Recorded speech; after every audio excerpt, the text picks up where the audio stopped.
पहलगाम आतंकी हमले के बाद सरकार की ओर से ये साफ कह दिया गया है कि आतंकियों और साजिशकर्ताओं को करारा जवाब दिया जाएगा। आर्म्ड फोर्सेस को ऑपरेशंस की खुली छूट दे दी गई है।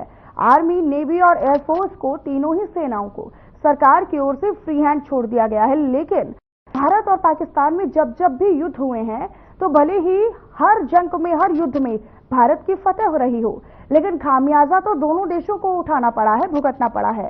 दोनों देशों की हर जंग में किसने कितना खोया, ये रिपोर्ट आप देखिए। आतंकी हमले के बाद सरकार की ओर से साफ कर दिया गया कि छोड़ दिया गया। आर्मी के पास भी कई सारे विकल्प हैं, जैसे ड्रोन के इस्तेमाल से आतंकियों का सफाया किया जा सकता है। आर्मी पहले की तरह आतंकवादियों के ठिकानों यानी उनके लॉन्च पैड पर या फिर उनके ट्रेनिंग पैड पर सर्जिकल स्ट्राइक कर सकती है। फोर्स पहले भी एयर स्ट्राइक कर आतंकियों के ट्रेनिंग कैंपस का खात्मा कर चुकी है। इसके अलावा नेवी की बात करें तो नेवी पाकिस्तान के लिए सी ब्लॉकेट कर सकती है। ऐसा करगिल युद्ध के समय भी किया गया था। सेना को खुली छूट, मोदी ने किया सेना को फ्री हैंड। लक्ष्य, सीमा और टारगेट खुद तय करे सेना।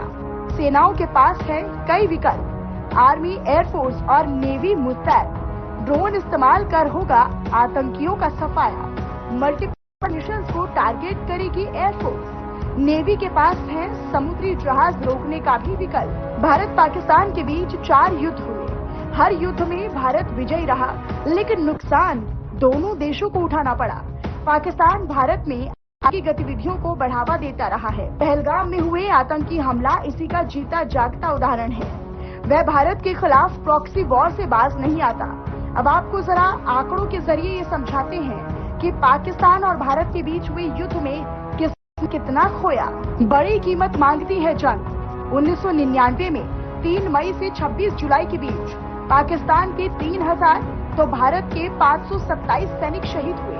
भारत को 5000 से 10,000 करोड़ तक का नुकसान। पाकिस्तान का खजाना ही खाली हो गया। इसके बाद साल 1971 में 3 से लेकर 16 दिसंबर के बीच पाकिस्तान के 6000 से लेकर 8000 सैनिक मारे गए, तो भारत के करीब 2.5 से लेकर 3.8 हजार सैनिक शहीद हुए।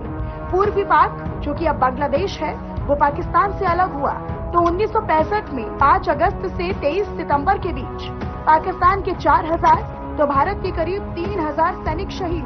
भारत के 270 से लेकर 350 तो पाकिस्तान के 225 से लेकर 305 करोड़ रुपए खर्च हुए। पाकिस्तान के 93,000 सैनिकों ने किया आत्मसमर्पण। 1948 की जंग के दरमियान 22 अक्टूबर 1947 से लेकर 1 जनवरी 1949 के बीच भारत को 75 से लेकर 105 करोड़ का नुकसान झेलना पड़ा, जबकि पाकिस्तान को 60 से लेकर 93 करोड़ रुपए का नुकसान झेलना पड़ा। पाकिस्तान में 150 से ज्यादा आतंकी संगठन अभी भी सक्रिय हैं, जिनका मकसद कश्मीर में आतंक फैलाना है, भारत को नुकसान पहुंचाना है।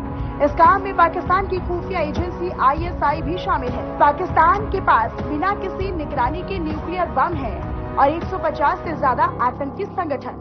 साउथ एशिया टेररिज्म पोर्ट यानी SATP की एक रिपोर्ट के मुताबिक पूरे पाकिस्तान में एक भी ऐसा राज्य नहीं है जहां कोई आतंकवादी संगठन या आतंकवादी न हो। उनमें से कुछ प्रमुख संगठन हैं: Lashkar-e-Taiba, TRF, Jaish-e-Mohammed, Hizbul Mujahideen, हरकत-उल-मुजाहिदीन, Haqqani network, Tehrik-e-Taliban Pakistan, al Qaeda और भी कई सारे। पाकिस्तान ने भारत के खिलाफ जब जब लड़ाई लड़ी या आतंकी हमले करवाए हैं, तब तब उसका कारण उसकी अशांति या असंतोष रहा।